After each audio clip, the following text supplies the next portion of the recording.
मराठी चित्रपट सृष्टीतून एक महत्त्वाची आणि तेवढीच धक्कादायक बातमी समोर येत आहे। प्रसिद्ध दिग्दर्शक आणि अभिनेते महेश मांजरेकर यांच्या पत्नी मेधा मांजरेकर यांना कर्करोग झाला आहे।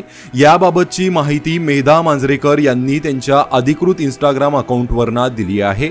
मेधा मांजरेकर यांनी दे धक्का तसेच नटसम्राट यांसारख्या विविध चित्रपटांमध्ये काम केलं आहे।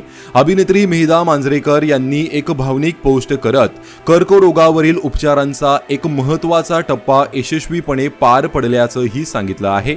काही प्रवास असे असतात जे तुमचं आयुष्य कायमचं बदलून टाकतात। माझा हा प्रवास त्यापैकीच एक होता। पहिल्या टप्प्यातील ट्रीटमेंट संपत आली आहे आणि माझा वाढदिवसही येतो आहे। त्यामुळे आता मी मागे वळून पाहत आहे तेव्हा मला जाणवतंय की कर्करोगाचं निदान, त्यानंतर झालेली शस्त्रक्रिया, केमोथेरपी आणि रेडिएशन यापेक्षा अत्यंत कठीण काळात लोकांकडून मला मिळालेलं प्रेम, साथ आणि आशीर्वाद याचीच मला जास्त आठवण आहे। मी आता पाऊल पुढे टाकू शकणार नाही असं जेव्हा मला वाटलं त्या वेळेला माझ्या मदतीला कोणीतरी धावून आलं। देवानेच माझा हात धरून मोठा आधार दिला। मी हा प्रवास एकटीने कधीच केला नाही।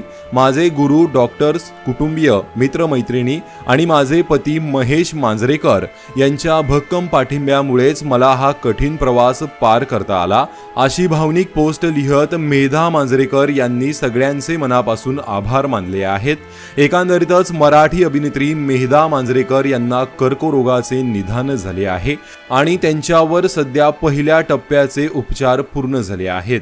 तर अभिनेत्री मेधा मांजरेकर या लवकरात लवकर ठीक व्हाव्यात हीच आपण ईश्वर चरणी प्रार्थना करूया।